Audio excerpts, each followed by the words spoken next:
you just stop the tape. I'm recording.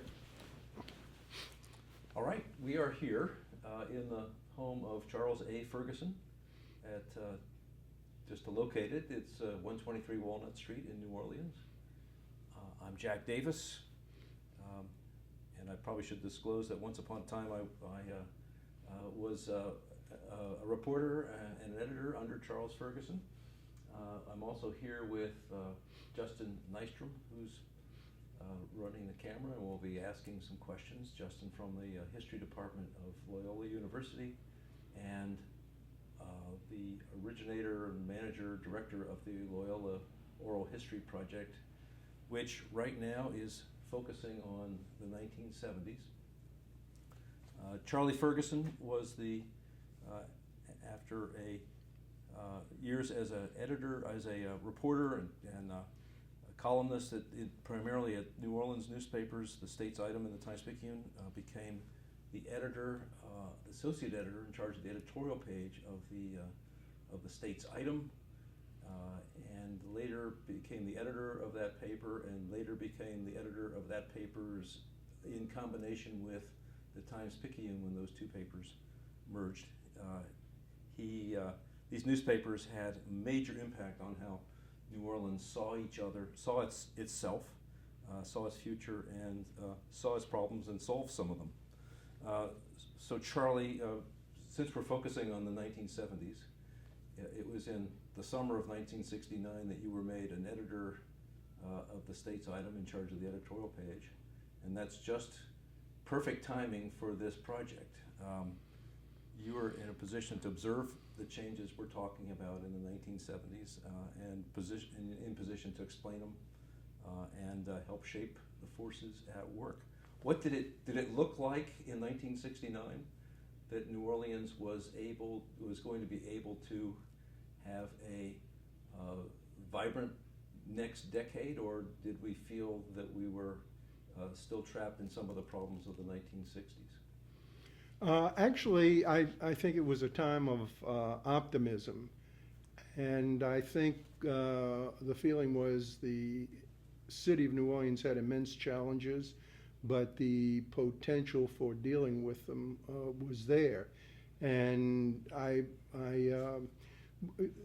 as far as the States-Item is concerned, we did a series of articles on the problems that were facing the city. I've forgotten what the title of the series was, but it was pointing out the many problems that needed to be addressed in the upcoming mayor's race. And as far as I'm concerned, the mayor's race of, I think it was in '69, yes, was pivotal, and it was through the stories that we did, the editorials, as well as something called Issues Forum, which was something that was started when I was on the board of the Institute of Politics at Loyola, and funded by the Stern Family Fund to have a series of town meetings across the city in an effort to reach people who might not be reached by either the States-Item or the Times-Picayune.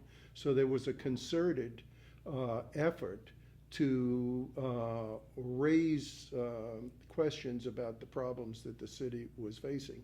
And as a consequence, the candidates, not just Moon, but Billy Gust and some of the others, focused on them. So my experience is that this was probably the most issues-driven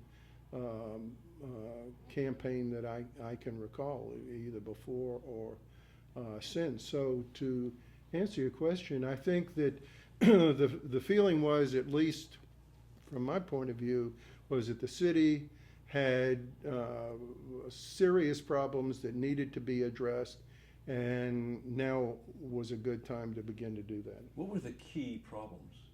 Looking back 45 years, what was on the top of the agenda? Well, I would say that urban blight, lack of economic development, lack of adequate public financing, and unresolved race issues.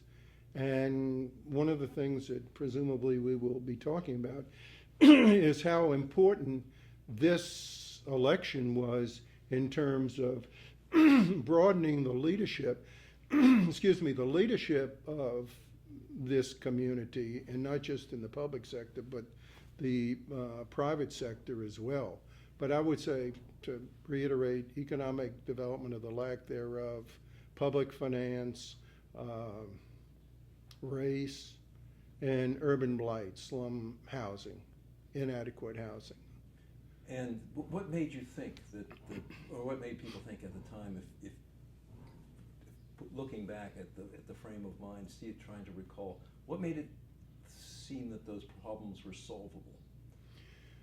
Well, I don't know there was anything in our past to indicate that they were, because this was also a point when I think the leadership structure of the city, there were questions about whether the leadership structure of the city had served the city well.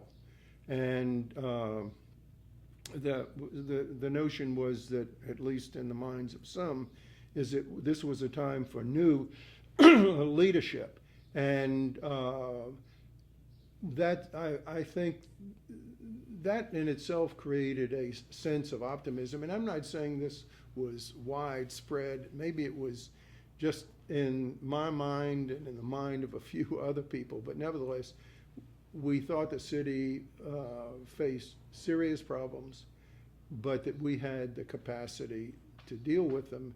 And one of the ways that we could do that was to elect an effective mayor who had leadership skills. And the States-Item supported very aggressively Moon, who had demonstrated both character and good judgment and courage while he was in the legislature and after. And he turned out to be a vehicle for helping to bring about some of these changes. Now, Moon Landrieu was the choice of the States-Item editorial board right throughout the campaign. You endorsed him in the election and supported him. The Times-Picayune supported John Petrie. Right. What was it about Moon Landrieu, besides those features you just mentioned? What made you think he was going to be the leader for most of the next decade? Well, the States-Item didn't have an editorial board. It was the editorial board, or the editorial staff, were a couple of people, including me. And before this happened, I've forgotten what year it was, maybe it was in '67, the editorial policies of the two papers had been separated. The two papers had been separated, and Walter Cowan and I had been put in charge of the States-Item, and George Healy and others were in charge of the Times-Picayune. The establishment and I sort of made an oblique reference to the establishment earlier, sort of the social, economic establishment, mainly older white men, were in the main supporting Petrie. And they were represented on the board of the Times-Picayune, the advisory board of the Times-Picayune. And they came out for Petrie for reasons that have never been very clear to me. The States-Item didn't have an advisory board. No, the States-Item had an advisory board, and I would did not have one. No, it did not.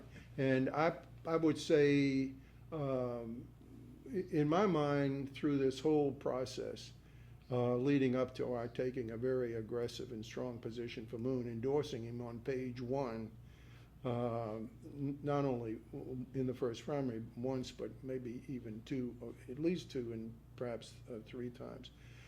The only other person that I had given any thought to at all was Billy Gust. And I don't know what Billy Gust was doing at the time. He later became Attorney General, but he seemed like an attractive alternative. But Moon, at least to me, appealed because of his demonstrated courage in the legislature during the fight over closing the New Orleans public schools rather than integrating them, and when he was one of 2 votes in the House who voted to keep the schools open. And although I didn't, when I was covering the legislature, I didn't know Moon as well as I knew some of the rogues like Mike O'Keefe and Edwin Edwards. Nevertheless, he always stood out to me as someone who was smart, had good judgment and integrity, and had a command of the issues. I thought that when the time came to discuss issues, he was by far the most impressive in demonstrating a command of what the issues were as far as the city was concerned. And that included, as I recall, Jimmy Fitzmaurice, Dave Gertler, John Petrie, Billy Gust, and Moon Landrieu. And incidentally, as a sidebar, the other day, we maybe 2 weekends ago, we went out to have dinner with the Landrieux at the Blue Crab, which is one of the new places along the old New Basin Canal. And as we walked in, Jimmy Fitzmaurice was sitting at the next table. And, you know, I told the owner that this is quite a significant occasion because you had one of the most important elections the city ever had was in 1969, and these were the 2 main candidates. And so you wrote these editorials that were on the front page. Mm-hmm. I did. And did you, at that time, did you know Moon Landrieu personally? Or we just No, I did know him personally, but not well, because Moon was, he's not a really, and this is one of the most interesting things about him as far as I'm concerned, he's not a real political type. I worked closely with Edwin Edwards and Mike O'Keefe, who were in the Senate, and they were in leadership positions under Governor McKithen. And so I had to get all this information about what was going on. So I worked with them. I knew them during this period, which would have been in the early 60s, much better than I knew Moon at the time. Moon was sort of aloof and not that friendly. I got to know him much better when both of us sort of returned to New Orleans. And I had then, and I still have, an enormous admiration for him as a person. So when I wrote these editorials, including some that were slightly demagogic, but I don't apologize. What do you mean demagogic? Well, Dave Kleck, who was the greatest PR guy we ever had in this town, came up with a theme for the Landrieu campaign. He was later left the campaign in a huff over some trivial issue. But the slogan was, "Can a man who tells the truth win?" And I thought it was good because Moon was talking about the issues very candidly, about race, and this came out in at least one of the debates about race, and about the inevitable need to raise taxes, which both subjects taboo historically. So the first editorial I did was on page 1 of the States-Item above the fold, stripped across the top. And the headline said, "Can truth win?" And it went into, you know, aspects of what Moon had been saying during the campaign. And I haven't seen the editorials, you know, in all these years. But I was, I have no regrets about being. Well, where did you think the demagoguery was then? The demagoguery was on my part. I was saying, can truth triumph over all these other people who were waffling on the issues? I mean, Jimmy Fitzmaurice. I mean, one of the debates was, which changed nothing according to the polling at the time.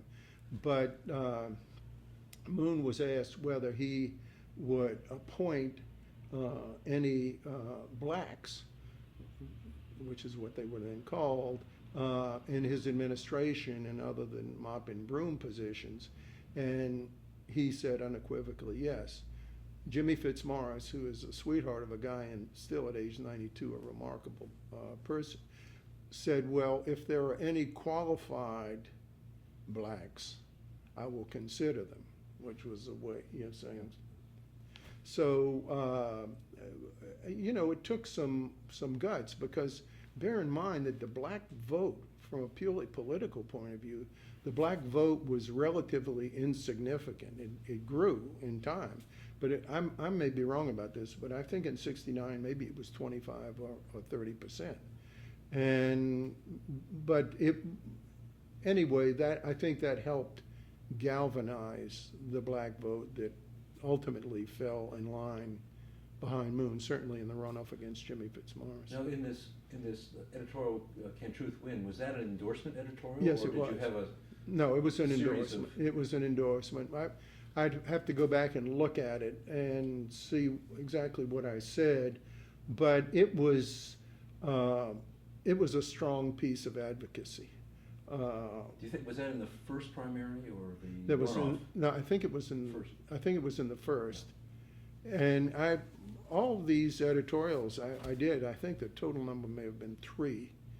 And I wish I'd have kept them in a scrapbook someplace, but in any event, they were all very strong. And I think, obviously, Moon's challenge as a candidate, Jimmy Fitzmaurice was going to be in the runoff. There was no doubt about it. He was the most popular person, and was known by 95% of the people. Moon and Billy Gust, Dave Gertler, and John Petrie were, Gertler not so much, but were vying to see who was going to make it into the runoff. And there was a feeling that whoever got into the runoff had a good chance of beating Jimmy Fitzmaurice. So I think there's very little doubt that those editorials gave Moon an edge, not only as far as the general public was concerned, but I know for a fact it enabled him to raise some money, because he had a powerful advocate from one of the lesser of the paper. But the Picayune just did their typical pro forma endorsement of John Petrie, and it had no. And that was probably not on page 1? No, it wasn't on page. It was strictly editorial page thing. And, I've even forgotten what it was, but it was not memorable. But certainly having page 1 editorials was an important part of getting Moon into the runoff and ultimately elect. And it impressed the Newhouses as well. The owners of the paper. The owners of the newspaper. Now, you had just been put in this position as an editor of this paper. Not only that, but it was also just sent off to be independent. That's right. In the summer of 1969, Ashton Phelps Sr. Asked you and Walter Cowan to take the States-Item in a direction independent of the Times-Picayune. So, and you were a 32-year-old editorial writer, and you had this immediate impact.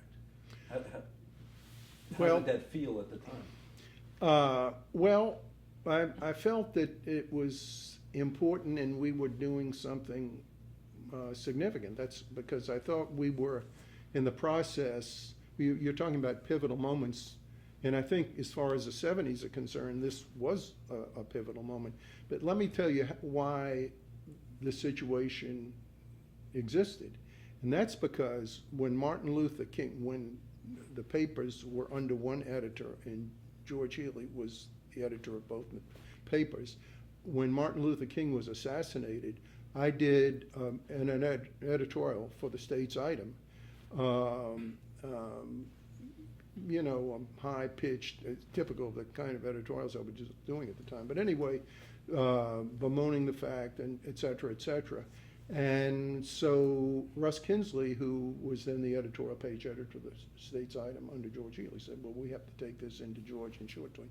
So we took this editorial, which was on a piece of copy paper, into Mr. Healy, read it, crumples it up, and throws it in the trash can. So I said, and I've forgotten when it was, but this was like on a Thursday or Friday when he was assassinated, and I went back and said, well, I'm going to quit. So Pi Dufour, who was a columnist of the paper, said, no, that would be reckless, and so on. So on Sunday, the Times-Picayune had an editorial that was nothing like the one I had written, but nevertheless was significant because the Times-Picayune took note of the assassination of Martin Luther King and said it was a bad thing. So on Monday, I went to see Ashton Sr. and I said, Who was the publisher of he both was papers? publisher of both papers, and I said, Ashton, you know, I think I may have to quit because I did an editorial and for the States-Item. And he said, well, why didn't it appear? And I said, well, we went to see Mr. Healy and he crumpled it up and threw it in the trash can. He said it will never happen again. And within a week, the papers were split. And Walter and I were put in charge of the States-Item. George Healy went back to being in charge of the Picayune. Now, I later found out that I think that they not only wanted to keep me and Walter happy, and that the situation under Healy was intolerable from a, human management point of view, but they also thought that the States-Item had a better chance of surviving if it were an independent voice. That is, there was some potential tangible benefits to splitting these papers apart. But anyway, I grabbed the bit and ran with it. And, I would say that the first big manifestation of that was the '69 mayor's race. Do you ever think about what would have happened to New Orleans in race relations if Moon Landrieu hadn't been mayor? If let's say it had been Fitzmaurice, I don't think much would have happened. I mean, the historical much would have happened. Given the historical determinism, what was going on nationally, Lyndon Johnson, voting rights and all, there was a surge that was beginning. But if Fitzmaurice had been representing the old political organizations, basically the white political establishment, the process would have gone more slowly. Moon acted more aggressively and proactively. And people think when he started to make these appointments involving people from the political organizations like Soul and Coup, that these were payoffs. The truth of the matter is that Soul and Coup were nothing. They were paper organizations. Moon made those organizations. He got the black vote, not because he had the support of Sherman Copeland and Sherman Copeland of Soul. Soul, and Nils Douglas of Soul, and Bobby Collins of Coup. He got it because in a choice between Moon and the other candidates, it was clear, intuitively who is going to represent your interests best. So then when time came to follow through on his campaign promise to appoint some people to significant or give him some patronage, well, he did appoint some people who were with these organizations, but they were the beneficiaries of Moon's election far more than they were responsible for his election. But on the race question, I think without a doubt, Moon's election hastened the participation of blacks, and not just in the public realm, but in the overall realm of leadership in the city. Did the States-Item remain consciously, actively supportive of that effort? Yeah. Once he was administering?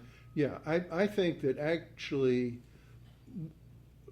a couple of things we did for Moon. I think we helped elect him, and I'll always be proud about that fact. But we supported these things and supported them aggressively, whereas the Picayune, sort of did so hesitatingly, I would say. But we aggressively supported, and I can't remember all the details. We had a housing thing. We weren't going to get the first Super Bowl if we did. I had some kind of housing bill. We aggressively supported that, and so we had Moon's back when he was doing these things that he had indicated during the campaign he was going to do. Were there other media of consequence other than the two newspapers that were commenting or writing about this? Of consequence, I would say, would be the key role. I mean, later on, when you came down here and were part of Figaro and so on, it did, but you could never, and this showed up in the polling, Figaro and the Vieux Carré Courier and so on, were sort of elite publications that did not have, they not only didn't have broad appeal, but they were not feared by the politicians. The way we were writing editorials in the States-Item, people not only wanted our support, but they didn't want to be attacked by us. There was a certain fear element there, and I don't think any other publication, or for that matter, I think Phil Johnson was doing TV editorials, had that kind of impact. I think it's changed so dramatically as we speak, but going back to the 60s and 70s, the two newspapers were, by and large, the only game in town. And when, besides integrating government, Mayor Landrieu tried to influence the business community to integrate, and tried to introduce the cultural community to integrate, and Mardi Gras to integrate. He did. Did that also get coverage in the States-Item, or was that behind the scenes? I think that was behind the scenes, and in truth, some of this was unknown to me and a lot of other people at the time it was going on. But Moon was, from a political standpoint, there was no upside, there was only downside to doing this. But he tried to integrate the Rex organization, which is, I guess, the most public of the elite organizations, given the fact that its motto is pro bono publico. So he, Leon Irwin was one of his important supporters, one of his very most important supporters, and certainly in this regard. And Leon was influential within Rex circles. Well, he was not of great influence, but I think at the time, either the president or the captain of Rex was Darwin Fenner, who was a very important part of the old white leadership and on the race question, certainly at the time of the desegregation of the schools, was comparatively liberal compared to some others. But in any event, let me see if I can recall how this went down. Leon's position in Rex was jeopardized by making this move. And as a consequence, Moon called Darwin Fenner, who probably came as close as anybody after the death of Joe Jones to being the king of New Orleans. And Moon called Darwin Fenner and said, Darwin, you can't let Leon Irwin hang out here on this. He said, Darwin, you once told me that the person in this community you admired the most was Albert Dent, who was then the president of Dillard, and on a plane with Benjamin Mays, who was the president of Morehouse in Atlanta. And he said, are you telling me that Dr. Dent is not good enough to attend the Rex ball? And the question at this time was about getting African Americans invited to come to the ball, not to be members of the organization. No. Well, it started off, Moon, in many ways, not being part of the social establishment of New Orleans, had no concept of what he was dealing with here, but his intentions were pure. But he was told that getting black membership, which later occurred, was not a possibility, but that having blacks invited to the ball, sit up in the gallery, and so on, with everybody else, might be. So the bottom line was that Darwin Fenner said, you're right. So Albert Dent and, I can't remember who else.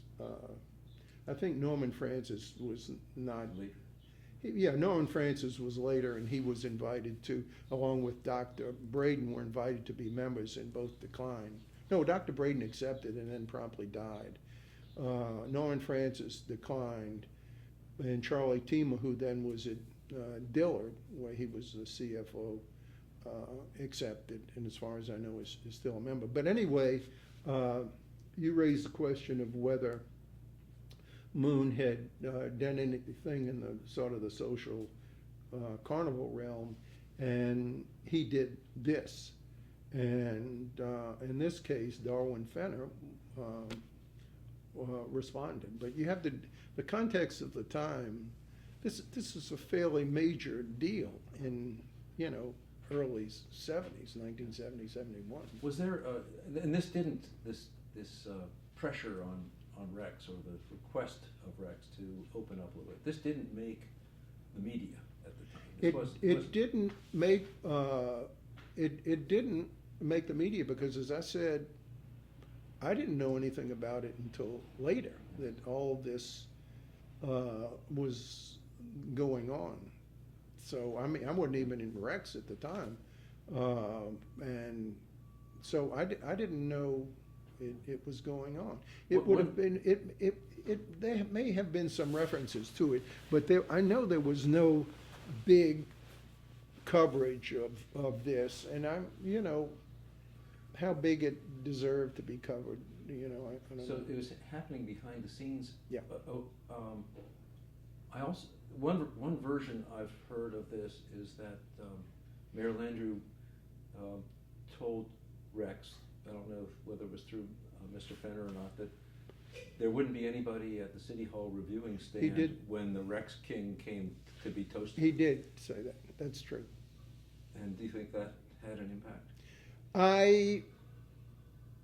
It may have had some impact. I think my own opinion, and I knew Darwin Fenner, and as a matter of fact, when I briefly considered about running for mayor back in '77, he was most enthusiastic, and I think he gave me $5,000 just like that when I went by to see him.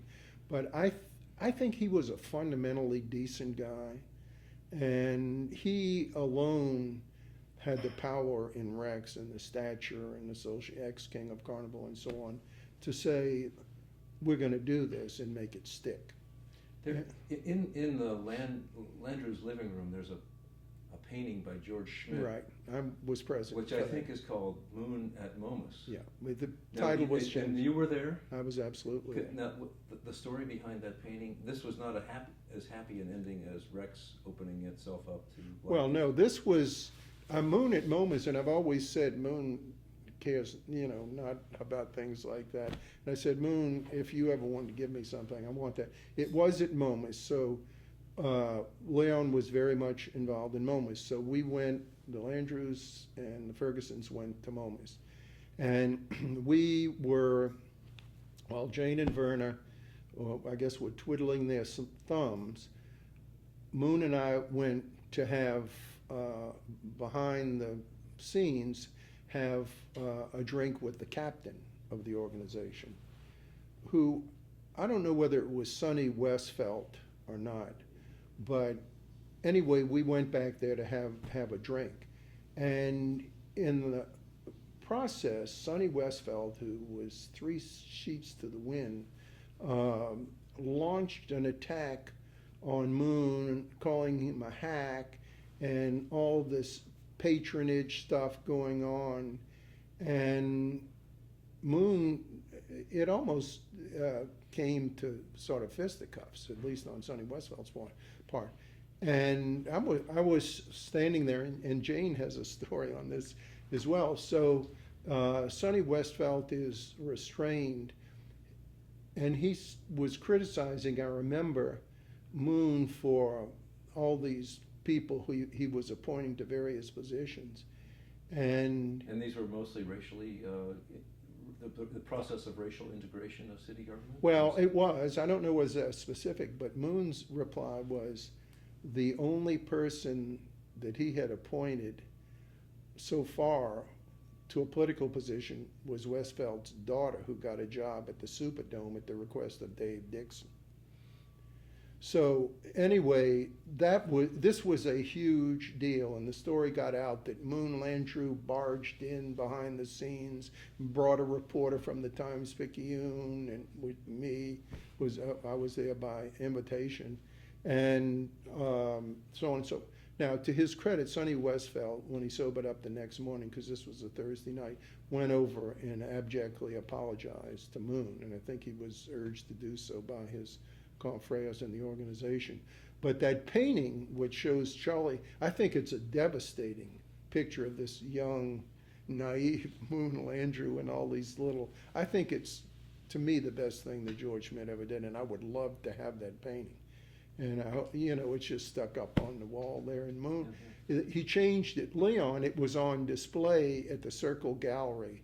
And it, You remember which Mardi Gras this was? Was it 1 year into the Landrieu term or two? I think it was 1 or 2. It was in the 70s for sure. It would have been fairly early on. But just But the painting was at the Circle Gallery. The painting was at the Circle Gallery, and I've forgotten who owned the Circle Gallery at the time. It begins with a W. Leon, this was a car celebrity, Leon got George Schmidt to change it to Moon at Comus, because it was hitting too close to home to call Moon at Momus, because this was based on an actual historic event that I was a witness to. Now, did that event have any impact on relationship between the social establishment and the Landrieu administration? No, I don't. I think the social establishment gained a grudging respect for Moon because they knew that what he was doing was good for the city. On the race question, he was dealing with the race question, which the enlightened members of the establishment knew was something that had to be done for practical reasons. We weren't going to get Super Bowls, we weren't going to get all this stuff if we didn't deal with that. Second, he was trying to deal with our economic problems. He bankrolled this was Cabby, but the Tourist Commission had a $100,000 a year budget, was part of the Chamber of Commerce, because Cabby was going into the tourist and convention business, building all these hotels. Something had to be done. So Moon played a key role not only in redoing the tourist and convention, we're really in the convention business where the money is, but got John McKithen to support it. And all of a sudden the budget was like $1 million. I mean, and that was, a small part. It happens to be about the biggest thing going on in our community now, 30 or 40 years later, is the convention business. But it was Cabby's initial leadership, but Moon's active support that turned it from nothing into something very important. And I know I was on the not only the tour, I probably shouldn't have been as a newspaper editor, but I was actually on the executive committee while all this was going on, and we went out and hired the top convention guy in the country, a guy by the name of Jimmy D. Floor from Houston, to run this operation. But was the States-Item behind the Superdome project? Or did you have reservations about it? And we actually had reservations about it. And the Superdome, I was not really involved in editorial policy when all this was going on, so I can't claim any credit or accept any blame. No, you're talking about the period in the late 60s when the Dome plan was... Well, the Superdome actually began earlier than that. I think the constitutional amendment may have been in 1965. You'd have to check me on these facts. But we were ultimately, my recollection is that we were for the constitutional amendment. And we were certainly, John Schwegman was adamantly opposed to it, and we didn't agree with the position he was taking. But as matters went along, I think we had specific questions about how it was being done, because the cost zoomed. I think the original estimate was 65 million. I think it ended up costing 125 million, which in retrospect, even when it was completed, looked like a bargain. But I would say that we were mildly supportive of. I think that's one thing that Moon felt that we were not supportive enough, but I think it had mainly to do with the details. I think that we thought it was a good urban renewal project. We thought it was important to, keeping the saints and all of that, and on balance was a good thing. And on the details, does that include, I remember after I got to the States-Item in 1973 or so, there were the stories about Superdome Services Right, Incorporated, right. which was the sort of Sherman Copeland. janitorial Right, and right. security company that was run by Sherman Copeland and Don Hubbard. Right. Was that something that you deviated from the Landrieu Yeah, we administration did. on? We had questions about it, and I tell you, because we did have questions about it, but based on performance. And Moon's response was that when you're starting off, you don't have, and you're doing affirmative action, you're not going to have somebody like Rudolph Ramelli, who's been in the business for 50 years. You're going to have somebody who's making a lot of mistakes and essentially doesn't know what he's doing. And that, that had some currency. If you're going to do this, you're not people who have no experience whatsoever, nothing in their background to prepare them for this. Nevertheless, you're dealing with a major public thing, and it has to be done properly, and if it's not, you're going to suffer the consequences politically. So we consistently raised questions about not just Superdome Services, Inc., but about some other deals as well. And I think Moon's, by and large, I just remember having this discussion with him, and he said that, yeah, but, and So he had to weather these Oh, yeah. accusations of patronage and right, political payback, giving a contract to right, black supporters right, with no experience. right. He did, and he weathered it. But he knew what he was. He trying knew to what he achieve. was getting into, and it wasn't a pleasant situation for him, because this was an instance in which we weren't standing on the sidelines cheering. We had been raising some questions ourselves about the performance, even though we were, realized that he had said he was going to do this, and not this specific thing, but he was going to give meaningful jobs to blacks. While we're still on the subject of race, and in the States-Item, you added a pair of freelance columnists, Hank Braden IV and Paul Beaulieu, Yeah, right. to write and I think that was the first time there'd ever been a black columnist in New Orleans. There were Braden and Beaulieu. How did that come about, and did it help? It came about because I thought that there was a need, and I knew Hank Braden through the Institute of Politics, because I was on the board of the Institute of Politics at Loyola. And I think the germ was a combination of, I'm trying to harken back. I don't know whether I brought up the subject with Hank or he brought it up. But anyway, I said, okay, right, give me some samples. And he is the one who brought Paul Beaulieu, who later I think was hired as a reporter on the Picayune. That was Lavelle. Lavelle, okay, His Paul, okay, brother. okay. Yeah. But anyway, so it looked good, and I said that, what we want, we don't want this to be a political vehicle, but you will have the freedom but you'll be edited like anybody else.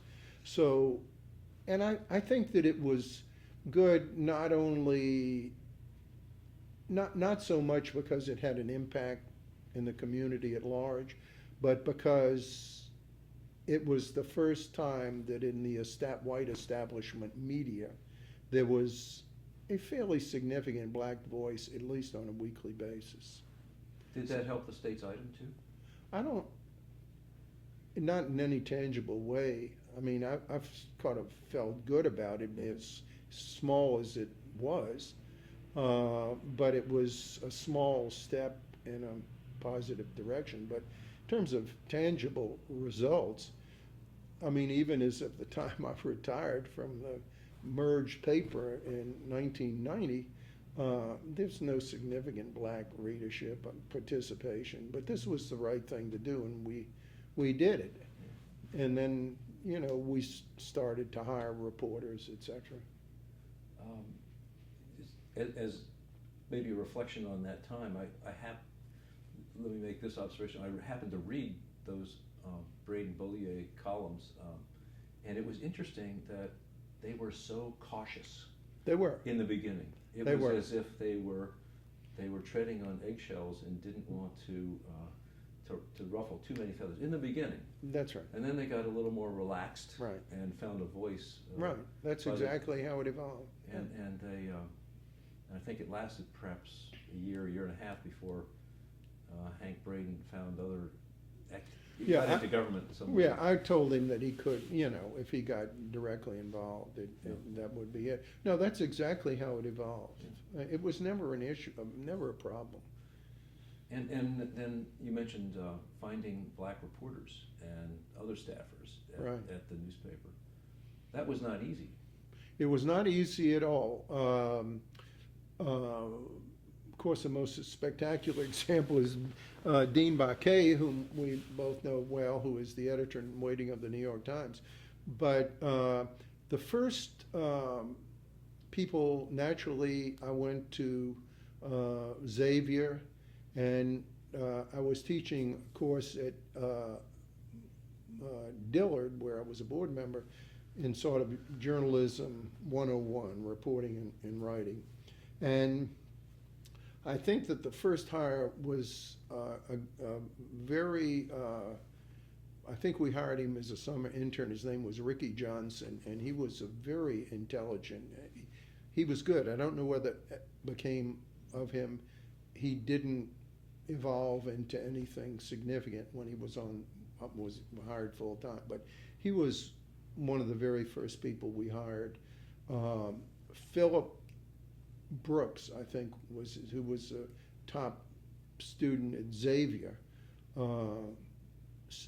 That's not his name. Philip Stelly was his name, and he was okay. And I think he's still around town in some capacity. I think he's doing the spokesman for the sheriff. Okay, so Phil Stelly.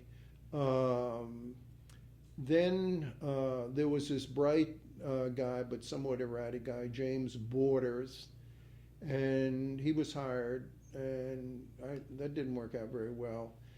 His brother Van Borders was hired as a copy editor on the copy desk, and then we hired a lot of Rhonda McKendall. We hired Gwen Tompkins, who's NPR. You know, it hired more, and some I would regard as very significant hires.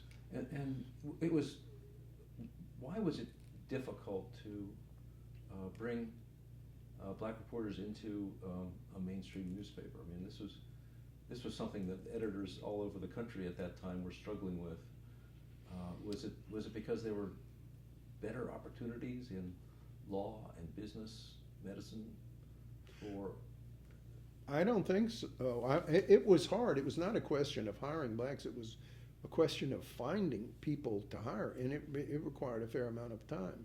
It's because there was no background. It sort of harkens back to the Superdome and the janitorial services. If you don't have any background, you don't have any interest. I mean, it never occurs to you that maybe you could be a reporter or an editor or a TV broadcaster. So there's no preparation. So you're really starting from square one, which is And I think we, and I'm now speaking about the newspaper industry, recognized that the burden was on us to find people who didn't have the kind of background that we expected in a normal hire, and that the burden was on us to provide whatever training was necessary to bring them up to speed. Was there any pressure from local black groups, Never on, no. people? Did you ever get any credit for the efforts? We only, not locally, no criticism, no credit. Actually, our figures, when I used to go to ASNE, our figures, I'd have to send in these things, and we did better than the newspaper norm for major metro dailies, like maybe 10 or 12% of our news staff was, and the national average was 6. So that was taken note of at sort of professional meetings. No, the only time, we didn't get credit or criticism. Let me shift a little bit from politics and race, which are so important, into sort of the broader kind of cultural changes that, looking back, we see the 1970s as a time when New Orleans developed its sense of its own art, architecture, its food, its neighborhoods, its music. Could you see that starting to take shape as a newly appointed editor at a newspaper that had a chance to cover all these things? Actually, I did, and we participated in that. And when you started off, you were writing about architecture, and that was something that had not been hitherto done, and you had, good sources, Monroe LeBuise and things like that, and you were writing about things that were important.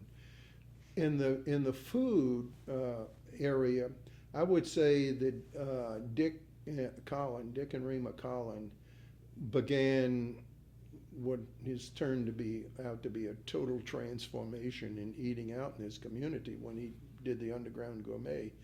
And Jane, my wife, who is a real foodie, said, you need to hire this guy. So we did. This was circa 1971? Yeah, that's exactly when it was. And it was the first time that criticism had ever been brought to the scene. And moreover, from a sort of cultural development point of view, he would, eating out in New Orleans was considered synonymous with eating at Antoine's or Galatoire's or Commander's. And what he did was say, no, eating out in New Orleans may be that, but it's also eating paella at whatever, España, which was under the Broad Street overpass, which he thought was the prototypical underground restaurant. And I think that was, I really do believe that he was very important in the development of the food culture that we witness today. And I think you, in the architectural realm, I think that were the first to do it, and I think that brought a consciousness to that area. And let me ask you a little bit more about Richard Collin and the Underground Gourmet. He was a professor at the University of New Orleans, but wrote a weekly column for the States-Items Lagniappe section. And he was the first food critic in New Orleans. Yeah. And then the food consciousness took off after that. What kind of reaction did the editor hear about Richard Collin? Well, he was controversial in some respects, and I've told these stories before. I don't know what you want to tell. My agreement with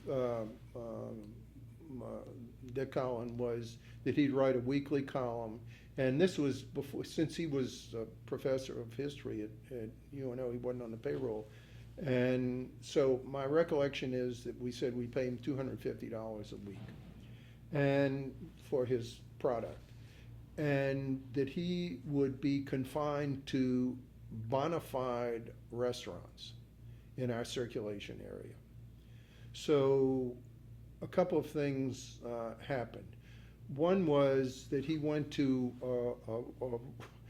I don't know whether these things are relevant to this story or not, but the bottom line is that one thing is relevant. He reviewed a restaurant that was outside of our circulation area, meaning the States-Item, Mashburns in Hammond. And he describes some dish as like green slime. So I blame that on the editor who, it just was excessive. So we got a lawsuit out of that, which went all the way to the Louisiana Supreme Court and made some good law. But it cost the paper about $200,000 to fight this thing all the way to the Supreme Court. But anyway, But people were reading him. he was And did that, his impact on the upsurge in food consciousness is. It had an impact, and the best evidence of that was that and Lagniappe was then on Saturday. It's long since become on Friday. Saturday circulation didn't count in audit figures, but our Saturday circulation, contra the industry experience, was going up. And when before we merged the papers, Dick Holland came to me and said, "Charlie, I'm a year and a half behind a book on Teddy Roosevelt." Edmund Morris had already written the first volume of his biography of Roosevelt, and I've got to finish this, or I'm going to have to return the advance. And he said, the second thing is, you had told me that for a good review, he would only have to eat there twice. For a bad review, he'd have to eat 3 times. He said, those bad restaurants are killing me in Rima. But anyway, so 6 weeks before the papers were merged and the column disappeared, before his column disappeared, 6 weeks before the termination of Lagniappe on Saturday, the circulation of the Saturday paper dropped about 10,000. That was real power. And he had the power to, he criticized Antoine's, he had the power to make a break. He couldn't break on Antoine's, but I think he put some smaller places out of business. He was read avidly by people who were interested in eating out. And I think the book that he and Rima did on New Orleans food and recipes, the New Orleans cookbook, The New Orleans cookbook. But published by Knopf, is still considered the best, I think. Although they're both dead, it's probably hopelessly outdated. And we've had restaurant critics ever since at New Orleans newspapers and as well. And Tom Fitzmaurice, and then it became a full-time position, and I think the next batter up was Gene Berg. I could be, and he was a member of the staff, and he did it. And staff of the States-Item and Times-Picayune. Yeah, so, and it's always, since then, been a full-time position. So, another thing that happened in the year that Mayor Landrieu was inaugurated was this first Jazz Fest took place. And there was a consciousness, emerging consciousness, that the music was important to people outside New Orleans. Absolutely. Was that something the States-Item consciously covered? Could you see that starting up as a phenomenon? I can't say that we could foresee that it would become such a huge, all-encompassing thing. I think that we saw it as an outgrowth of our music culture. It was fun. It was sort of like the World's Fair, whose failure was blamed on it. We covered the World's Fair with the fun part of it with great enthusiasm. We questioned some of the financial girding. And I think this, from the inception, the same was true about the Jazz Fest. And but I don't know that we consciously were thinking about reaching out to the rest of the world, and this is a worldwide event, but it's certainly the single most important musical, cultural event that's occurred in my lifetime. And aside from the institution of the Jazz Fest, I have this recollection that the States-Item was constantly trying to reach out to new audiences that were interested in food and music and architecture. Well, in the music realm, and this was when Jeanette Hardy was editor of Lagniappe, she found this guy, Carl Joseph, who opened up a whole new avenue, as far as I was concerned, about music in New Orleans. And he was a black jazz musician to boot. He was a black jazz musician and very knowledgeable. He was not the greatest writer in the world, but he was just starting off. But the main thing was he was very knowledgeable, and he opened up a whole new musical vista for the readers of the States-Item and later the Times-Picayune. You mentioned me writing about urban planning and architecture. I have this recollection of the editors on the city desk of the States-Item actually being somewhat outraged that people were tearing down buildings, and that they encouraged, or they allowed me to cover the demolition of historic buildings in the central business district as if these were street crimes. And I think we sometimes put those on the front page of the States-Item as a consciousness-raising effort. Do you recall that? Well, you know, that's not. I don't. I give you full credit for elevating the consciousness about the importance of many of the buildings that were being demolished. I can't say that was something that I was, I thought it was important and I went along with it, but I was not probably the biggest advocate of it. But I know that you were the first person to make this a high priority. And the States-Item was helping shape consciousness about the overall urban landscape that was under such dramatic change in New Orleans. I mean, the Pointer Street embodiment of new investment driven largely by oil companies. Right. And the Pointer Street as the new Houston version of New Orleans, simultaneous with the historic districts being created within the Landrieu administration. Yeah, that's right. I'd forgotten about historic districts. And Jane was on the first historic districts commission. Yeah, that the very important point in this regard was the creation of the historic districts commission. And the States-Item had a supportive role in that. Yeah, absolutely supported that unequivocally. New Orleans, all this kind of added up, as I recall, and correct me on this, because you remember better than I do, to a reflection of a lot of optimism as we entered got further into the 1970s, that New Orleans was actually a place with an economic future that could support all of these other developments we're talking about. Do you recall it that way? I think that's absolutely true. I think that there was a sense of optimism. I mean, I don't think we were walking around wearing it on our sleeves, but yeah, I think that it was the 70s. We still had all of our illusions pretty much intact.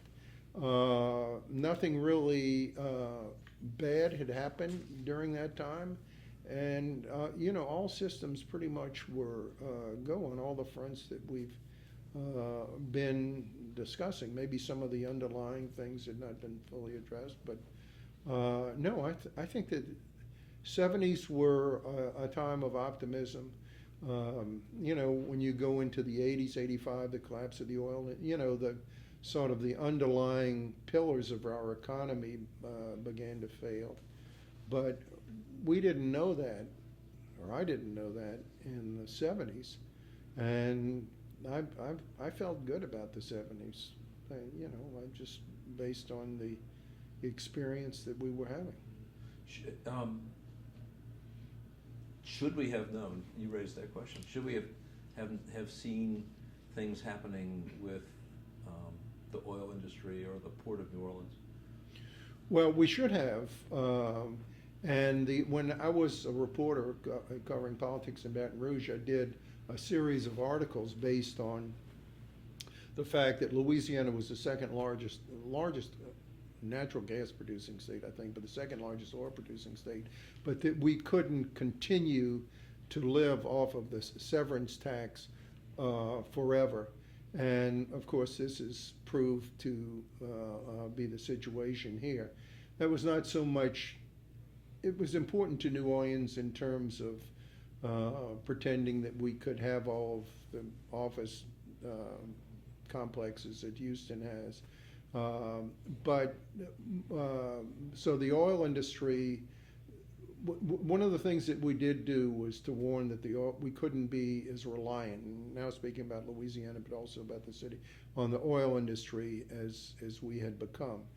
The Port of New Orleans, we always thought was too reliant on bulk, but that was partly a factor of geography and this thing that goes by our apartment here. Bulk being bulk, grain and oil as opposed to right, yeah, cargo. grain go export to Japan and so on through the Panama Canal. And we were always sort of late to the party in terms of technological innovation, and this came later, but not in the 70s. But we finally got around to doing the definitive system series on the Port of New Orleans. Chris Drew. Yeah, Chris Drew, who was a Wall Street Journal reporter who was attracted to the States-Item because he thought there was a lot going on at the paper and in the city, and then went on to the New York Times. Right, and he did it took about a year and a half to do it, but he did sort of the definitive takeout on the port. This unfortunately was not done in the 70s, but in the 80s. But I think that It was there was done sort of after the fact. I mean, it was after the fact. why the port fell on hard times. But it was I think the fact that the facts were known. The port had been run by a series of guys, including Jim Amos's grandfather, and then a guy named Ned Reed, and it was sort of an extension of the New Orleans civic and social structure at the time. In short, it was not aggressively run, and we sort of took what came down the river to us. And whether we ever had the potential, I mean, it's still an important thing, and I guess it was destined, given the fact that we no longer load and unload manually. At one time, I think we had 10,000 longshoremen here. That number may be off, give or take. It's all the cranes and the containers.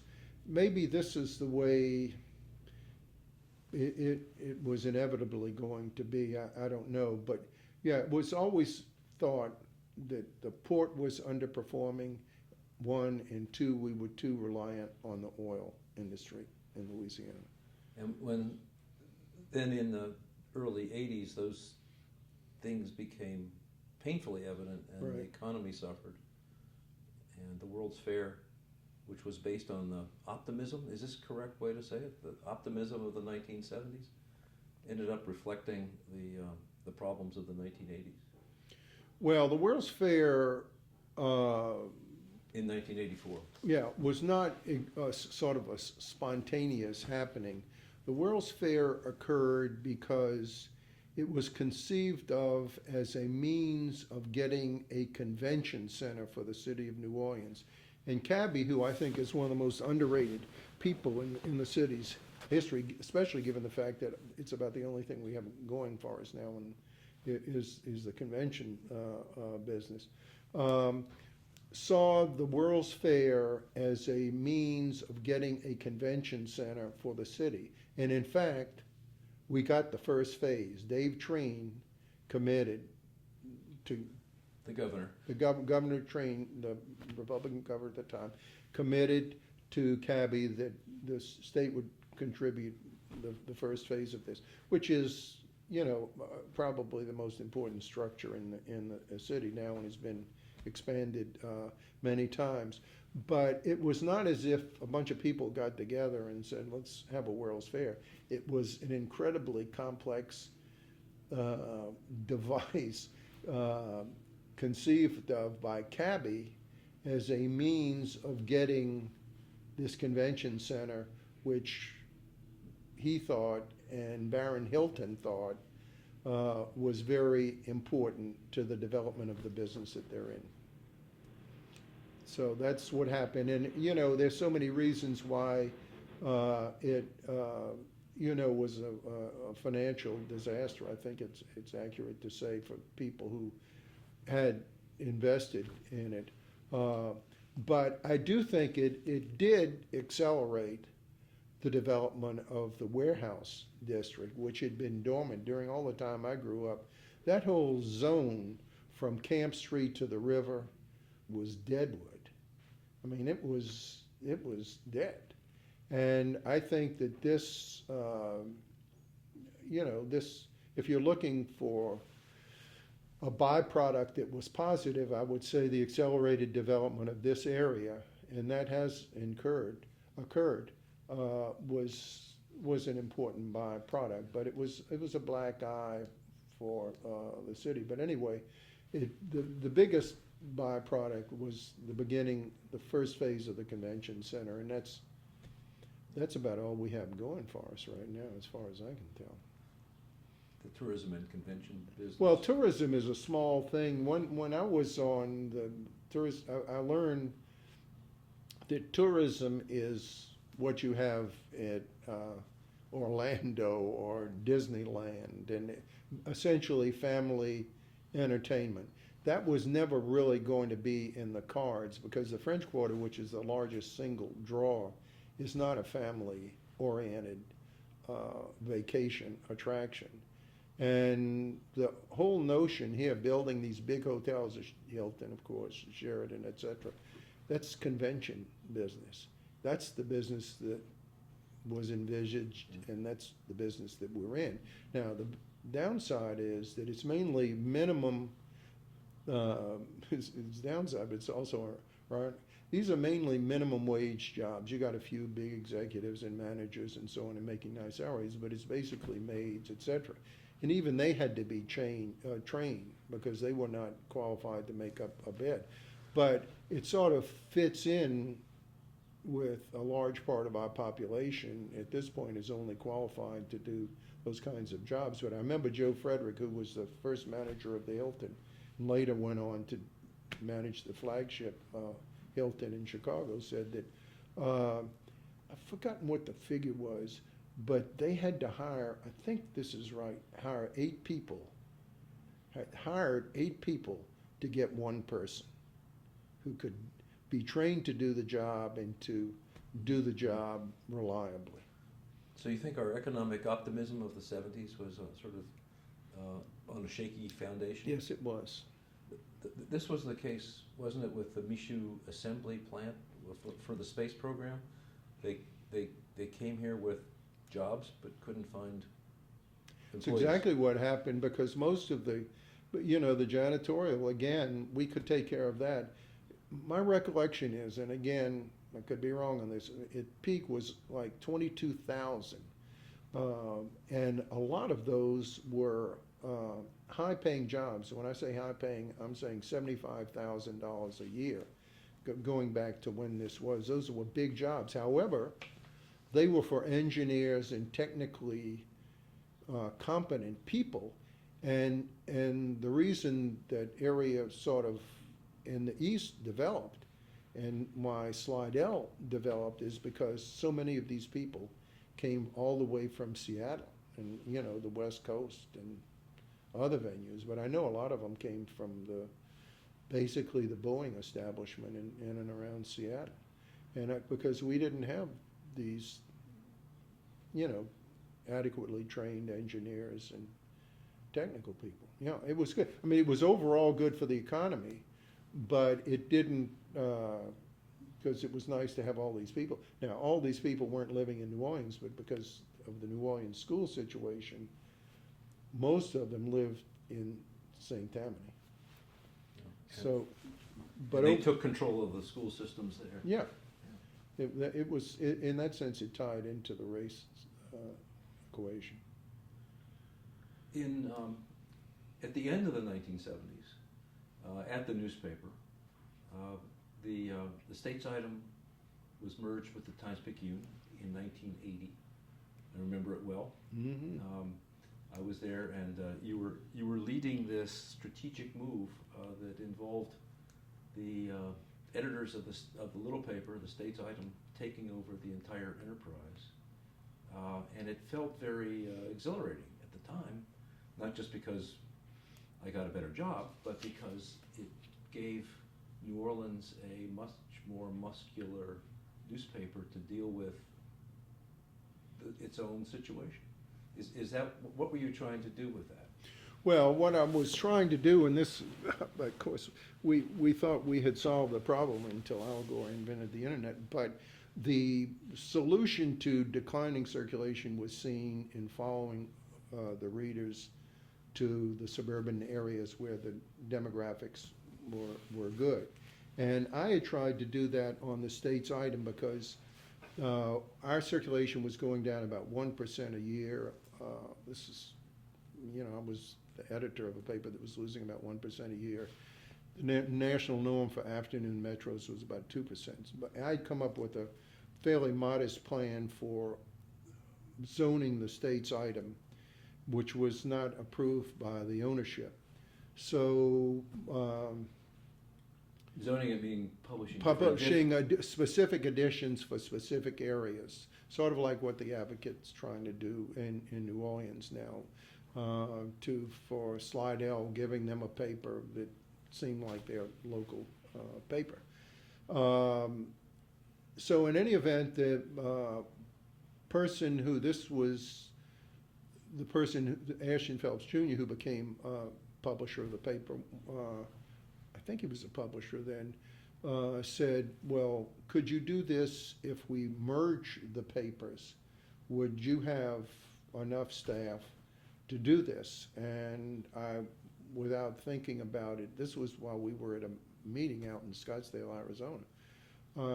I quickly did a calculation, and I think the combined staff was then like 325 people. And I said, yes, I think I could do it. So that's what we did. And we had to within a month's time, and Jack was an important part of this, we had to figure out exactly how we were going to configure these zones, staff them with existing staff, and so on and so forth. And harking back to the sort of the minnow swallowing the whale analogy, when I said I was going to do this, I told the publisher and his father that I had to have my people doing this because I couldn't do it with the people who were then running the Times-Picayune. And I had to start off. I said that, Jack Davis has to be in charge of news gathering, and we're going to figure that out. And there was a guy by the name of Tom Gregory, and he's going to be in charge of producing this incredibly complex paper on deadline. And then I had this confrontation with the guy who was sort of the managing editor of the Picayune, Fritz Harsdorf, a lovely guy, was going to be in charge of syndicates or something.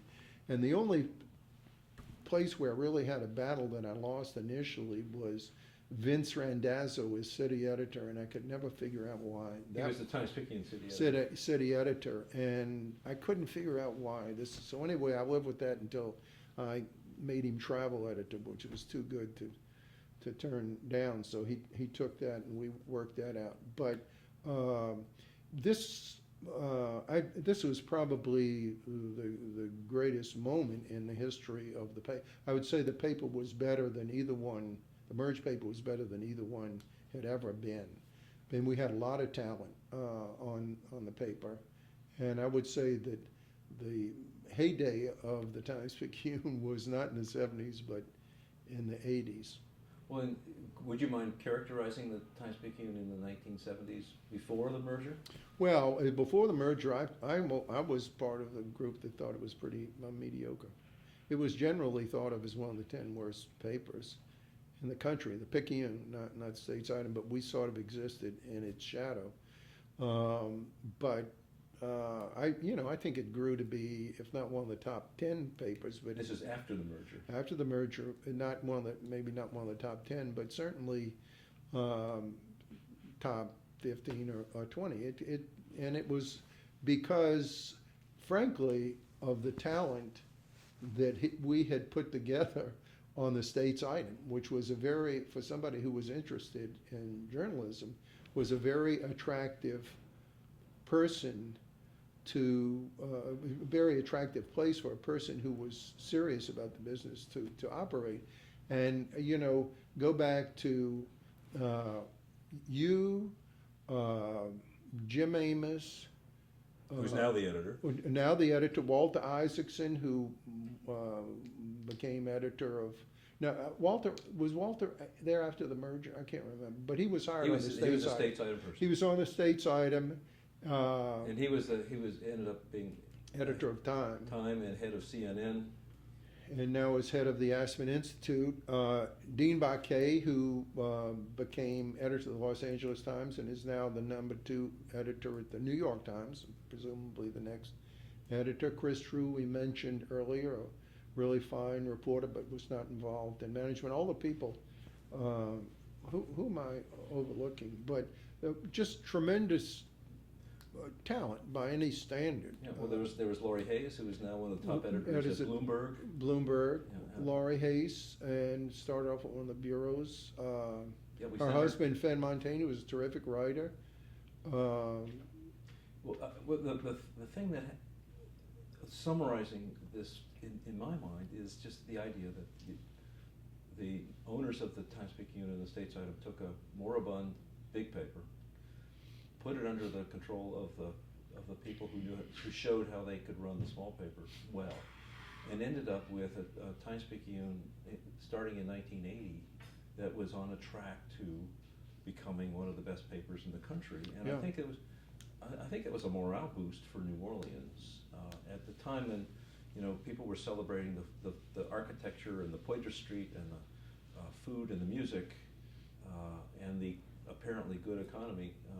We also had a paper that was recognized as good and able to attract people that you're describing. Jen, if I could interrupt, Yeah. to clarify, what made the Picayune a bottom 10 paper in the 1970s? If you can sort of clarify what that meant. Well, first of all, it did not cover the news aggressively. It did cover the news from an institutional point of view. They'd go to the city council meeting and sit there and take almost like a transcript or a court stenographer. That was one thing. Two, the lines between the advertising and the news departments were blurred. And this is the first thing I ever did was to eliminate what was called business office must. And we eliminated all that kind of stuff and established a church-state relationship so that there was total integrity of the news product, totally separated from the advertising aspect. So there were, moreover, is sort of an extension of this, there were full-page ads on section fronts in the Times-Picayune, the only newspaper in the country that had ads on the section fronts from the biggest advertisers' homes in Maison Blanche. And when I brought the subject up with the publisher, he was understandably very nervous. And so I said that let's go talk to, at that time the Maison Blanche was owned by a Baton Rouge family, the Sternbergs, and Maison Blanche was run by a guy whose name Holmes was run by a guy whose name I can't think of right away. But anyway, we went to them with some proposals, and basically they didn't care. As long as they got a good position for their ads. They didn't have to be on the section front. That was one of the major breakthroughs in terms of establishing editorial integrity in this newspaper. Another thing was, this is almost laughable, but the Mystic Crew, you know, a prominent carnival organization, Queen always ran on page 1 of the paper on the Sunday preceding Mardi Gras, and that, you know, didn't seem like a good thing. What was the basis for that tradition? You know, I never knew, but I went to Ashton Jr., and so we had to go have a conference with Ashton Sr., who was then the chairman. His son, Ashton Jr., was a publisher. Say, oh, I don't know. Charlie, if you want to do this, I think it's a mistake. I think you need to go talk to the captain. And the captain at that time was Dennis McDonald. This is the captain of Mystic? Mystic. And so I called Dennis, and he said, oh no, you got to talk to Louis Freeman, who was, the Freemans are huge in the carnival picture. But so I talked to Louis, and he said, listen, Charlie, this is your paper. You can do whatever the hell you want to do with this thing, and we don't care. So we moved it inside into the social section, and end of story. But that was sort of, in a less important way, part of why the Times-Picayune was regarded as not exactly a great newspaper. In terms of the trends that characterized the 1970s, the States-Item seemed much more in tuned to the music and the culture and the food and the... Without question. And Times-Picayune seemed to be in they- another city or another time. Well, they were, and I mean, they covered the symphony. They had a music, you know, they already had a full-time music symphony critic. Frank Kennard was the last one, but yeah, as you say, it was out of touch. It was institutional. If it was there and we could sit there and look at it, and it was Jim Gillis. I covered the legislature for a couple of years, and I always envied my counterpart on the Picayune, because he just sat there all day and sort of stenographically took things down, and then topped off a couple of stories at night and went home, or went out to have dinner at the Capitol House at about 7 or 8, and I had to do all my overnighters, and I'm struggling, and I didn't even have a teletype machine, so I had to go make sure I got to Western Union in downtown Baton Rouge before 1 o'clock. It was, but I was covering the important stories and not just sitting there and saying Senator Laura Seller got up and said this is a good bill. So that's what you got from the Picayune across the board. So after the merger in the 1980s, when you became the editor of the Picayune, you continued to improve the paper steadily every year. What was different about New Orleans in the 1980s than in the 1970s? From Well, the vantage point of the editor. Well, I think from a business, this is a funny thing for an editor to say, but from a business point of view, things were going very well. This thing we had done was working like a machine from a business point of view. However, and beginning in about 1985, there were pretty clear indications that there were underlying economic problems in the city, and that's when we began the decline in the oil industry. And the convention business continued to grow, but it did not offset what we had lost in the oil industry. So I think while I think those of us at the paper felt that things were fine for us, I think that there was some ominous signs maybe on the horizon that there were some problems down the road. Let me ask Justin. Sorry, I was holding that. Let me ask Justin if he has any, I'm sure he does, I do. questions to I ask. want to sit over there though. Yeah. But Do you want to take a quick Yeah. break? And Yeah, do you want to break? Would you like being editor? Are we? I just hit record. I didn't know if we were starting or not. I thought I hit record our interview with Pascal Calagero, where I shut off the camera and he told us all this great stuff about working as a longshoreman while he was in college. What kind of shape is Paz in? Well, we talked to him probably 8 months ago, and he was very sharp and droll. Okay. Wasn't, I don't think he was as mobile as he wanted to be. Well, he's definitely not mobile. Yeah. We're back. The trains have passed and the construction noises have died down. We don't want to get out of the 1970s without talking about the other mayor in New Orleans, Dutch Maurice, who was the first black mayor of New Orleans, elected in 1978. What was the newspaper, the States-Items, and later the Times-Picayune's relation with him?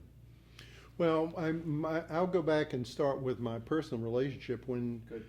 Dutch decided to run for the House, he didn't live in the district. He was running against an RDO long timer by the name of Danny Daly, who represented the Irish Channel. I knew Dutch, although not well, through my involvement in things. I forgot, maybe the Urban League or something. In any event, he came to see me. At that time, I was I'm trying to think of what my title was, but I was essentially an editorial writer. We were in the old building on Lafayette Square. He came to see me and he said, you know, Charlie, I know this isn't going to do any good, but I'm running for the House and I'd like to have your support, meaning the support of the States-Item. I said, well, I don't know. Sounds like a good idea to me. I knew Danny Daly from my days of covering the legislature, and I knew that he wasn't very good. So we ended up supporting Dutch, and I think the Times-Picayune did as well. Both papers supported Dutch when he ran for the House. And then from there, when John McKithen was passing his tax increase, he got Dutch's vote by making him a juvenile court judge. That was the price of his vote, because it was pretty controversial tax increase, and Dutch got a juvenile judgeship out of it. And from there, he was elected to the Court of Appeal, and that's when Moon appointed us co-chair of Armstrong Park. You and Dutch Maurice. Dutch Maurice and I were named head of the Armstrong Park Commission. So I supported Dutch when he ran for mayor. There's never an occasion on which he ran and we didn't support Dutch.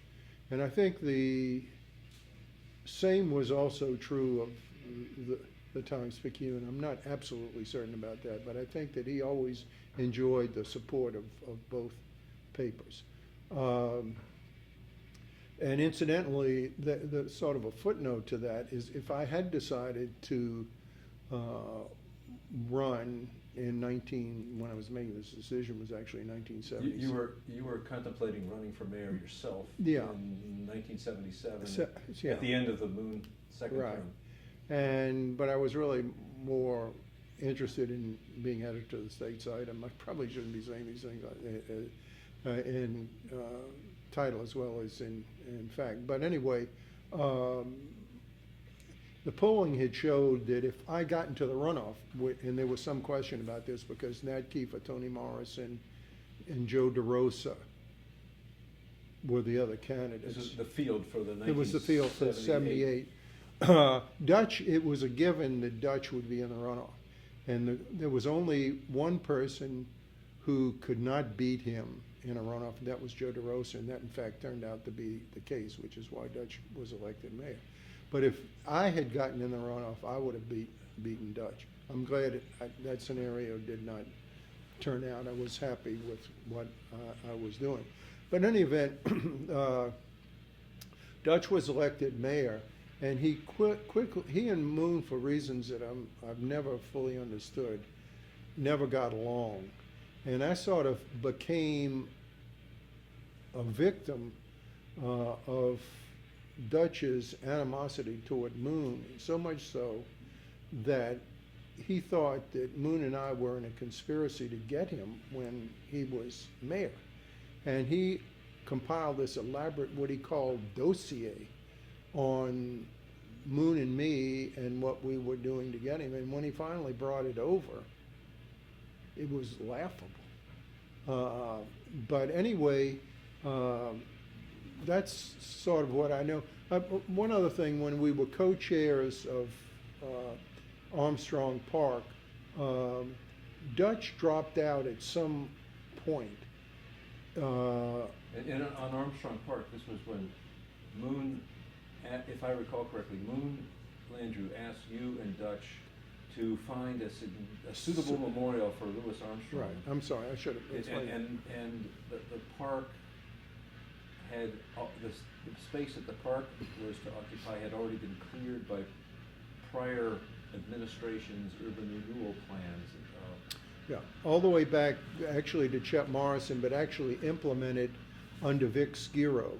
And the idea was to, under this urban renewal plan, to raise that neighborhood that had a lot, as you pointed out, significant architectural houses there, and make a cultural center along the lines of Lincoln Center in New York.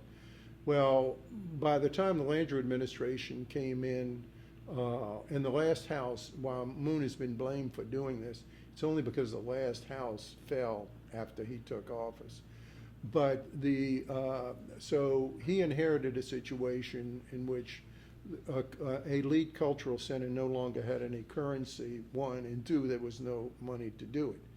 Meanwhile, Louis Armstrong, our city's most famous citizen, who was never honored during his lifetime by his native city, has died. So Moon, the mandate was to find us a suitable memorial for Louis Armstrong in his hometown. And so that was our mandate. The idea for taking the 32 acres around the auditorium and Congo Square and so on, and turning it into a memorial was, I think, a brilliant idea, and it was not mine. It was actually Winston Lill's idea. But the entire jazz community supported it because it was sort of the birthplace of jazz, not just Louis Armstrong, but a lot of other people. Storyville were there. So anyway, we came up with this idea of, and Dutch supported it.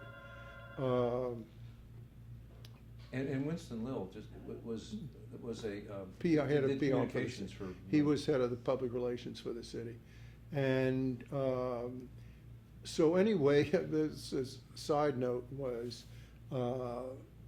they decided that I was going to go down on a Saturday morning. Moon always, and all of his close associates on Saturday morning sat around his office talking things over, shooting the bull, and maybe having a drink. So they said, Charlie, this may be a little controversial with Moon.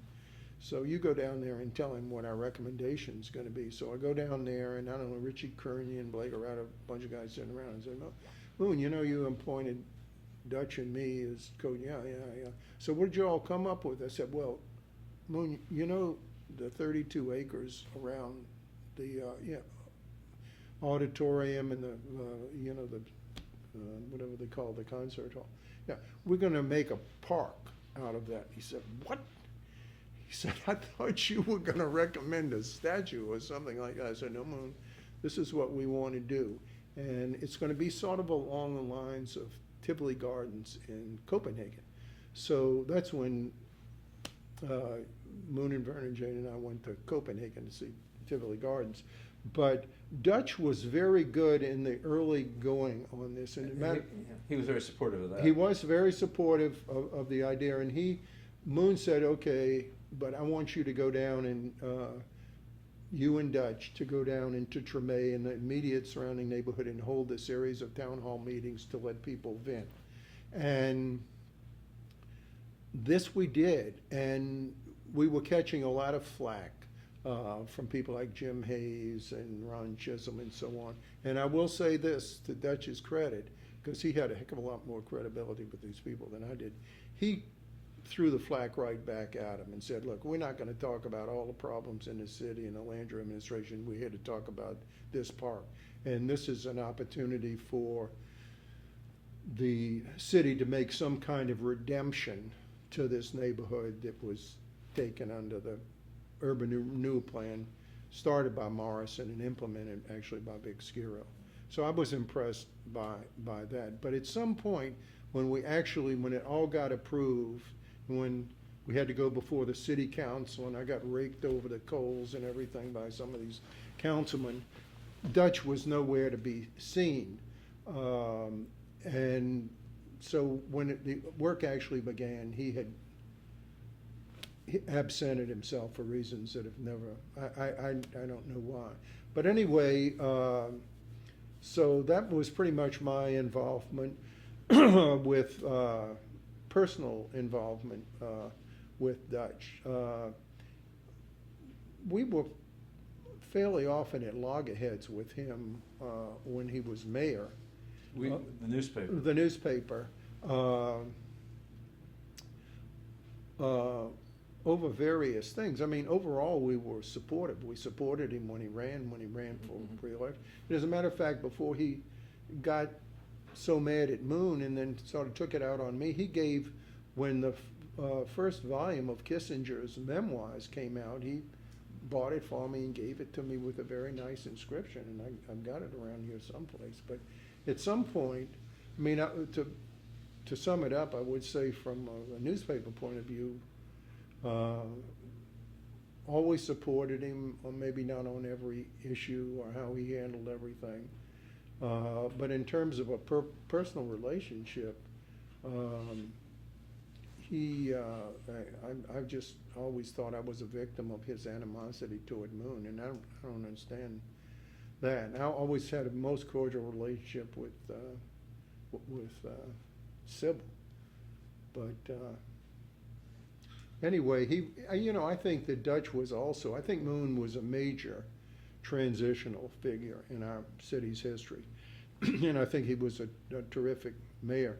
I think Dutch Morial also was a transitional figure, sort of continuing on the same thing. And would it have been easier for Dutch Morial to continue doing this heavy lifting on especially on race if he had embraced the Landrieu administration? Oh, I think definitely so. Instead of being at odds, I didn't understand Dutch until Fen Montaigne. We were talking earlier about Fen Montaigne did that 3-part cover story in Dixie Roto. And this was when Fen was covering City Hall for the States-Item. So, yeah, and he did, and it was really insightful, and it grew up with he grew up with the fact that he was neither white nor black. I mean, as far as the law was concerned, like Ralph Dupas, one drop, Anatole Broyard, the whole thing, one drop. So he was black as far as the law was concerned, but he was really white. And I think that, when he ran for mayor the first time, he didn't get all the black support because he was white. And Which time was that? the first time, Which was 1978. okay. Did I misstate that? I said when Dutch ran the first time, he didn't get all the black vote. He did the second time because he was opposed by Ron Fauché, and he was able to use that to his advantage to galvanize and unify the black vote. But he didn't get it all the first time, and the reason he didn't get it was because at that point he hadn't established his bona fides with black.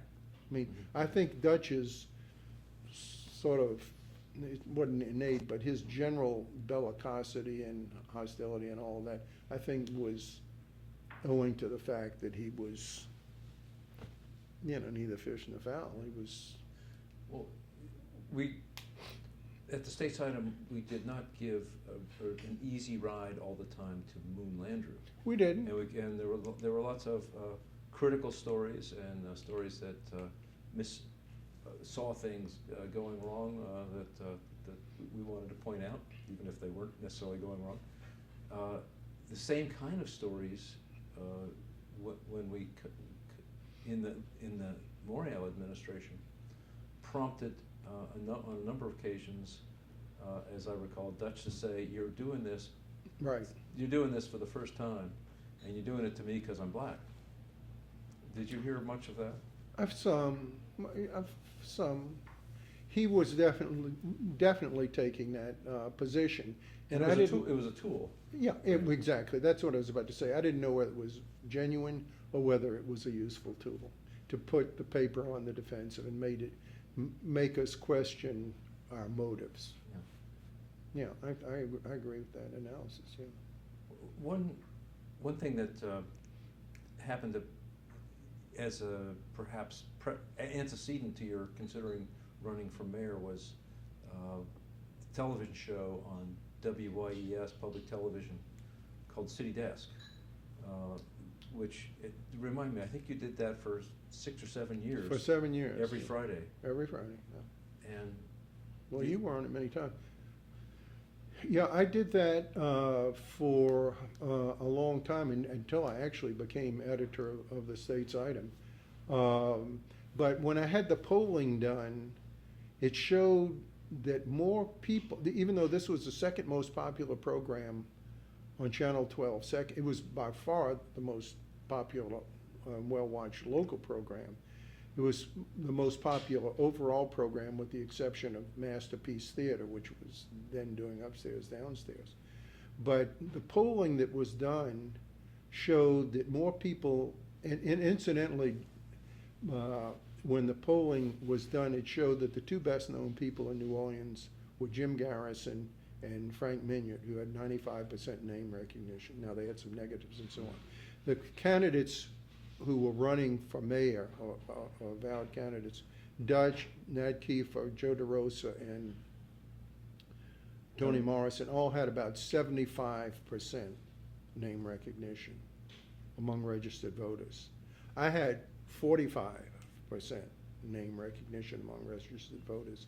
But of that number, more people knew me as editor of the States-Item, or the person who ran the States-Item, than knew me as the anchor of City Desk. That's interesting. Yeah, it was not, I mean, I'm sure it had, people, it was a popular show and so on, but actually, more people knew me from my association with the States-Item. I always thought that was very interesting.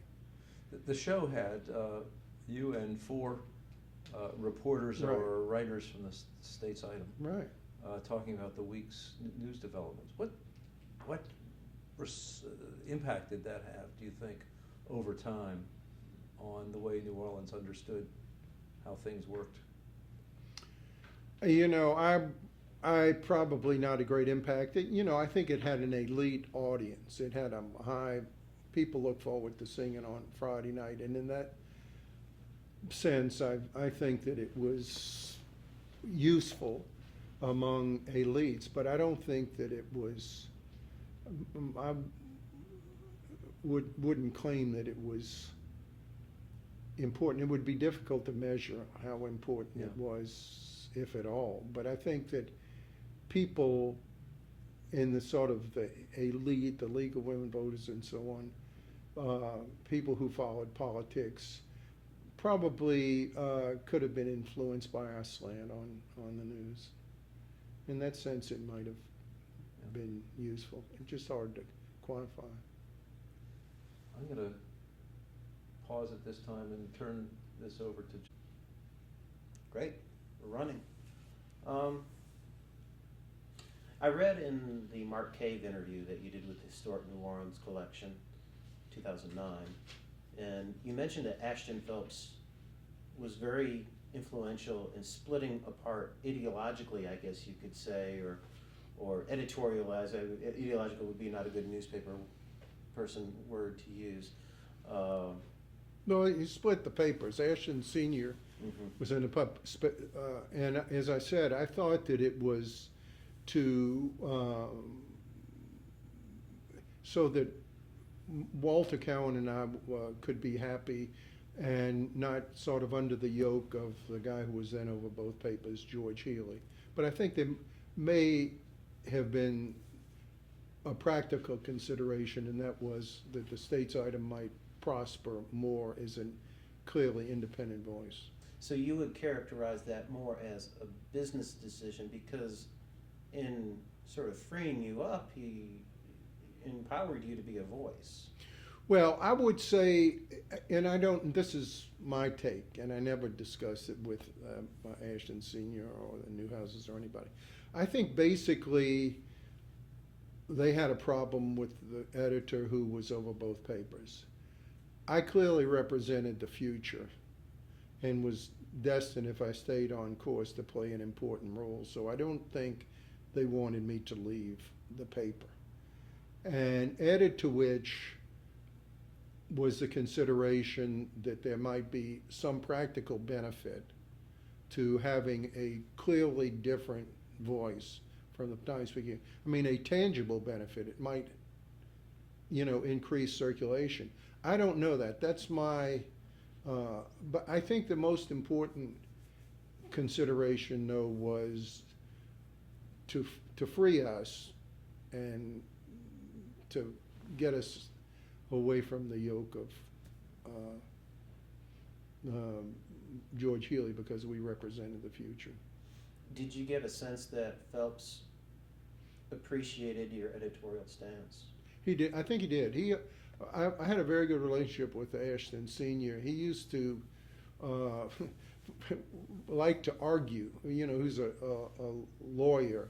So sometimes in the afternoon around 3:30 or 4, when I was a lot of stuff going on, he would say, "You got a minute?" And so I'd go into his office and we'd talk about Vietnam or something. I mean, he liked sort of intellectual stimulation. So we got along fine. I'm going to jump around since these are follow-ups. We visited in Columbus, Mississippi last fall with Ben C. Toledano. Mm-hmm. We haven't talked about him in this interview, but maybe some of your thoughts about his running against Landrieu. Well, Ben C. wanted to hold a major office, and he ran for the U.S. Senate, and he ran against Moon. He had the two things that made it possible for Ben C. to even think about running against Moon were, one, the lingering bitterness in the Fitzmaurice campaign about Moon beating Jimmy Fitzmaurice. So there was a hardcore of disaffected conservative, not necessarily Republicans, but conservative people who didn't like Moon, knew they couldn't beat him, but wanted to make him run an extra lap. The second thing was that the police union, headed by a guy named Irvin Magrey, detested the Landrieu administration because it was bringing reforms in the police department, or at least reforms that the police union didn't like. So that was the core support for Ben C. Because the number of Republicans at that point in 1997 you could count on one hand. So anyway, Ben C. runs, and it's unsuccessful. I think he got 43% of the vote or something like that. And of course, Moon and Ben C. are roughly contemporaries. Moon's a little bit older, I think, than Ben C. But they knew each other, knew who they were, and so on. But from Moon's point of view, it was a pain in the neck because he was ready to go to work. He thought he'd won the election over Jimmy Fitzmaurice, and then all of a sudden, out of the clear blue sky, here comes Ben C. But the thing that made Ben C.'s candidacy halfway credible was the two things that I mentioned: the Fitzmaurice disaffected and the police union. So the desegregation issue, also the Public Accommodations Act. He may have, the Public Accommodations Act, I don't remember how it figured, but it probably did figure in it. But that was something that we strongly supported, we meaning the newspaper strongly supported the Public Accommodations Act. One, because it was the right thing to do, and two, it's because it had a lot to do with how we were viewed nationally and how the NFL would view New Orleans.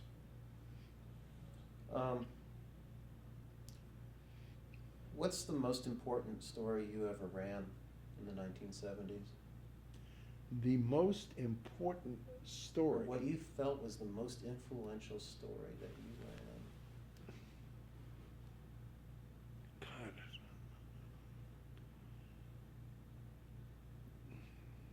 Are there any hints? I'm just drawing, that, not that I personally, because I wasn't writing anything, so, but the story that we published in the 1970s. In the 1970s. It's a good question. I'm just drawing a blank. If I don't know. It's Well, maybe we can circle back to that, because I have a couple of related okay. questions. Was there ever an issue as editor that you felt you wish you had pushed harder in retrospect?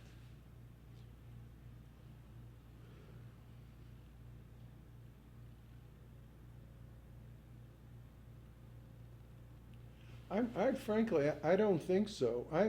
I was pretty forceful in the things that I believed in. I'm talking about sort of internal management of the paper, and I never did anything that I thought was bad that I was being told I should do. I just said, I'm not doing this, and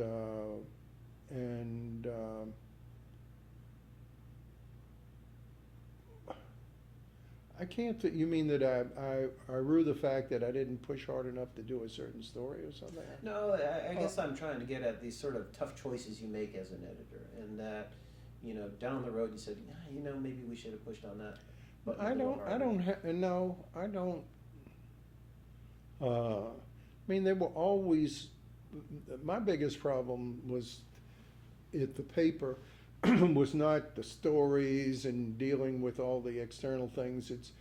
I was trying to do some things, and there was sort of a fair amount of internal resistance all along the way, because one of the holdovers from the ancient regime was that we don't want any union problems around here. We don't want any labor type problems.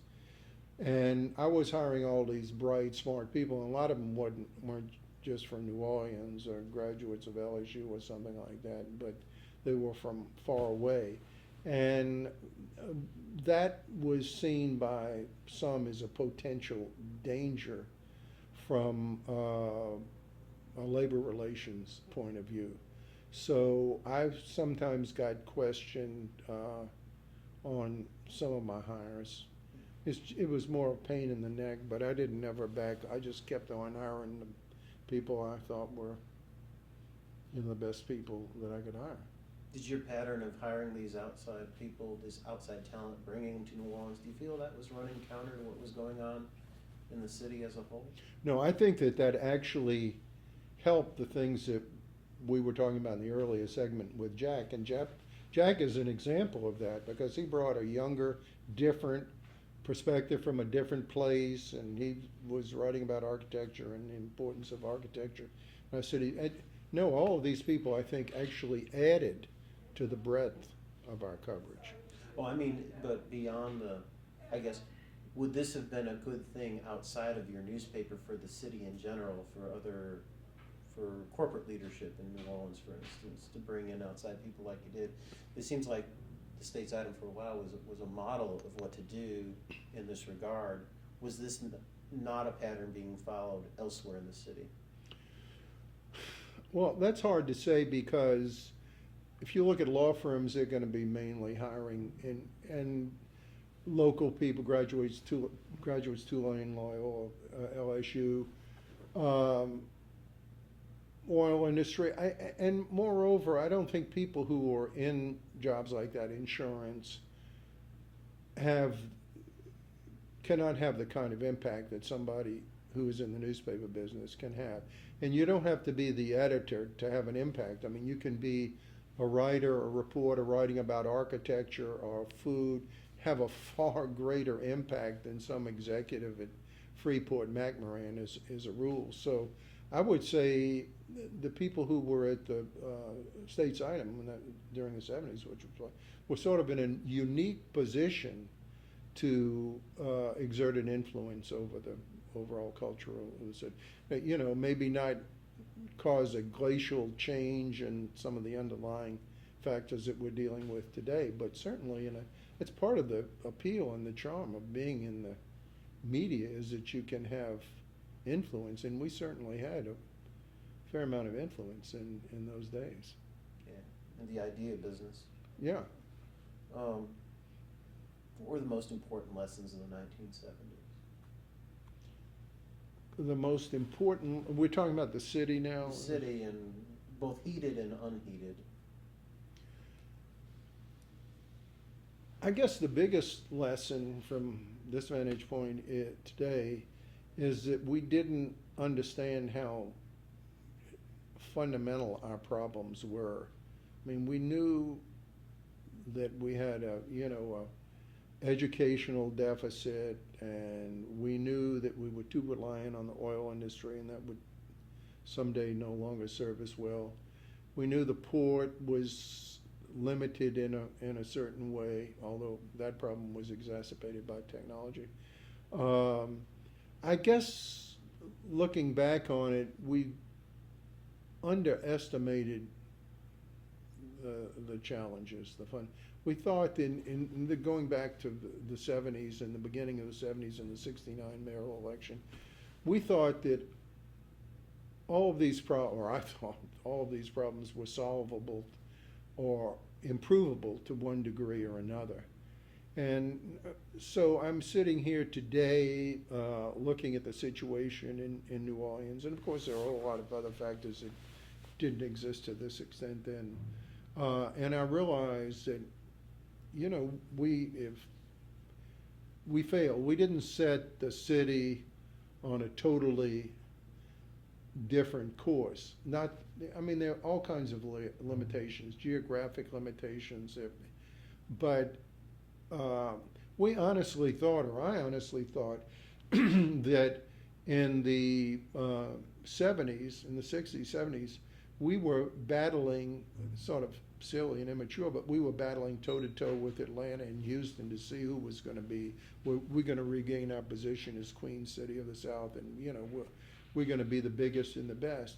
And that obviously turned out not to be the case. Now, it's a question of how you judge things, and by economic prowess is not the only criterion, but in our way we're, have all of these things that we discussed earlier, but still in all, we're not very well off. We're not, the underlying forces in this city are not positive. And that's a hard thing to accept at a point where you no longer have the power to really do anything about it, except bemoan the situation. That's a fairly difficult thing to accept.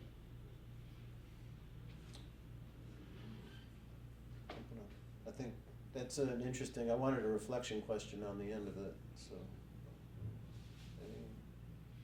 I am satisfied. Oh, good. Well, that's good. Great. That's, Is your turn off? I would like to have.